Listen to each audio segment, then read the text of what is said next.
Before the video starts, we want to provide you with some important details about how the information will be presented.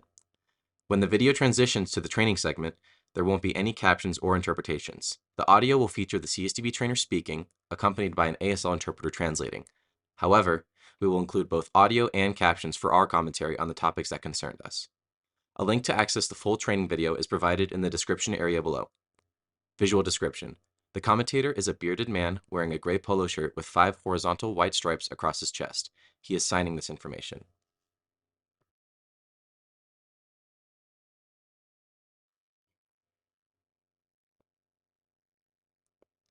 We'd like to go ahead and start with a metaphor. CSDB is like a garden. We would like to understand the impact of the seeds that have been planted at CSDB since then. The CSDB board has decided to host a training because some board members are interested in gaining a better understanding of the deaf and blind communities, their cultures, and identifying the essential qualities that they are seeking in their next superintendent.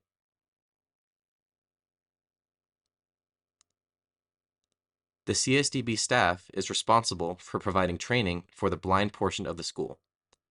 Shall we take a stroll through the garden? One day, and we were trying to talk through what our communication norms should be on campus, there was a misconception by a deaf staff member that was voiced where he said, well, in the blind school, your blind students can hear everything. So they know everything that's happening. And that's simply not true. Our blind students, they might not recognize everybody's voices.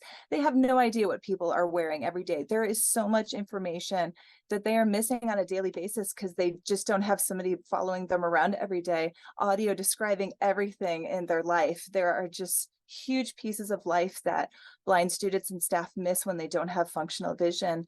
And it was interesting to hear that perspective, because to me, it's kind of like, well, obviously they don't know half of what's going on because they don't have that visual access.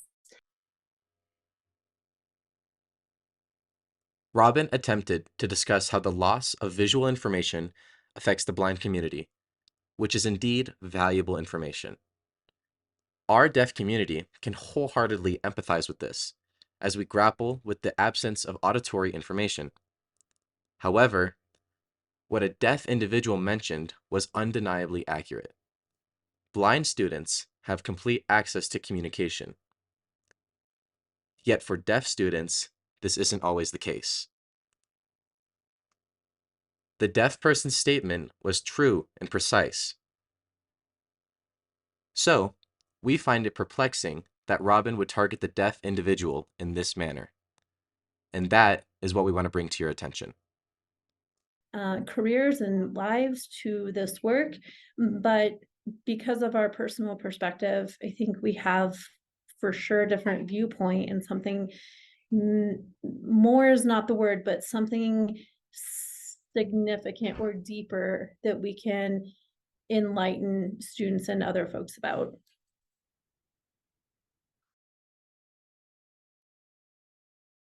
Another great point. Thank you.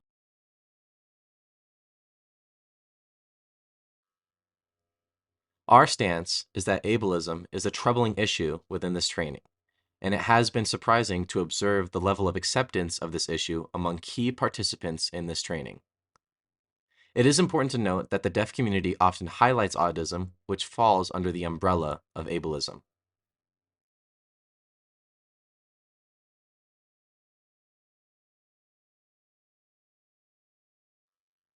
Considering that the state of Colorado encompasses various agencies, including CSDB, it becomes crucial for CSDB to set an example of inclusivity and equality.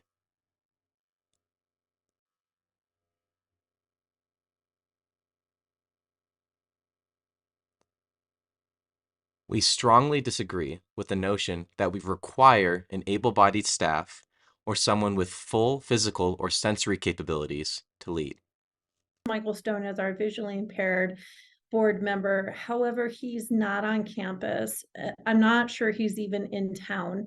So I'm wondering what that looks like and maybe suggest that the board tap into more opportunity for that. I think alumni are very disconnected, at least on the blind side. I know the deaf have a very tight alumni, and we're working on that. But even as visually impaired staff members, again, through the accessibility committees, that's really increased. But I think the representation on the board is really important, is what I'm trying to say.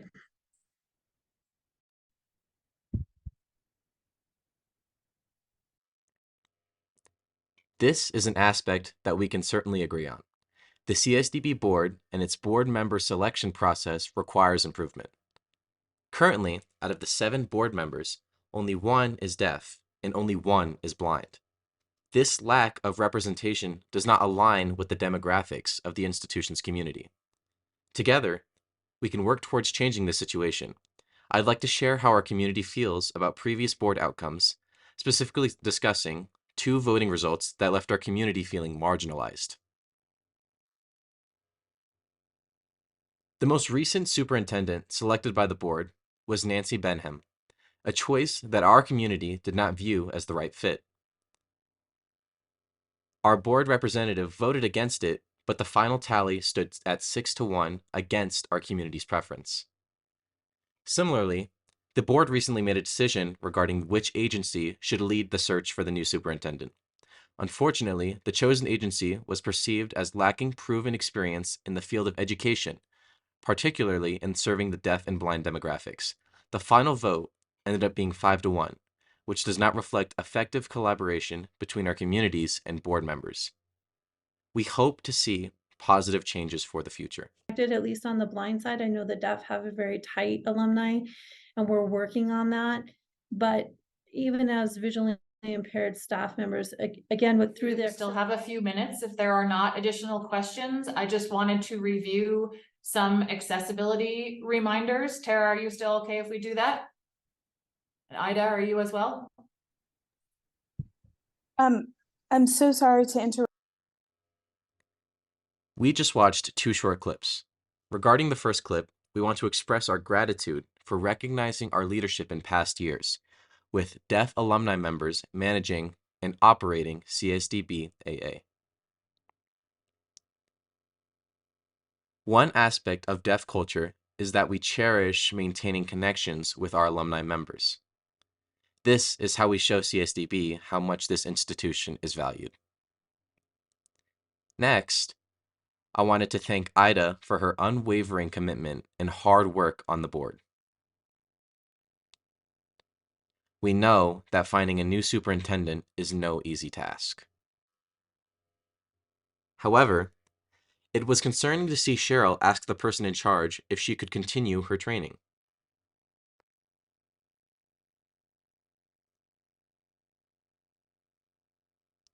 The appropriate person to respond to that would be Ida. We are disappointed to see this oversight, and we hope it won't happen again in the future. And can I just elaborate on this? Yes, please. It gets very confusing when you're visually impaired or blind and you're dealing with interpreters who are not, and the people who are signing are not saying who is speaking, because for one thing, you might have one interpreter's voice speaking for multiple people. And then additionally, you at some point, the interpreter will switch and then the voice switches. It's all very confusing. And like socially, you're supposed to look towards the person who is communicating. Yes, we agree that it is important to establish guidelines for effective communication in meetings involving diverse community members.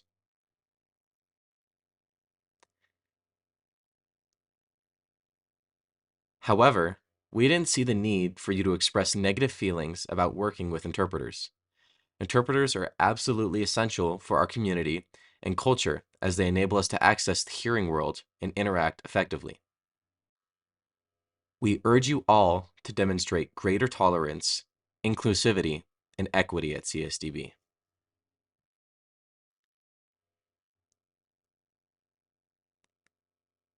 Our deaf community views the current state of CSDB as a garden with few flowers but overwhelmed by weeds. During the training, we witnessed autism and ableism on display. However, what's even more concerning is what may be lurking beneath the surface, which can be much worse than what we see.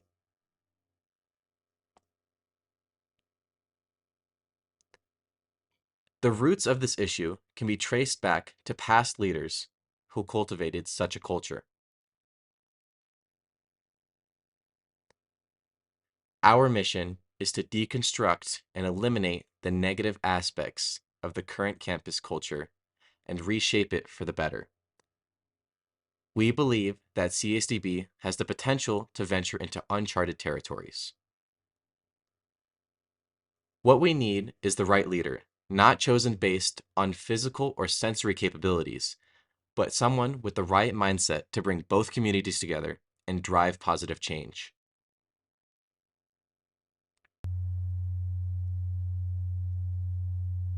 To initiate a dialogue between our communities, we invite you to visit our website at www.defway.co.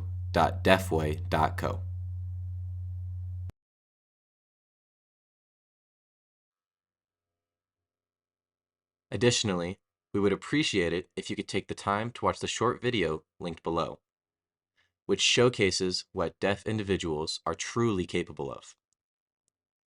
Furthermore, we believe that blind individuals can achieve much more than the world often assumes. The world loves letting us know what our limits are, and we love proving them wrong. Visual description, end screen. A QR code is available for your phone to scan, leading you to an edited video of Dr. Valentine's presentation at TEDx.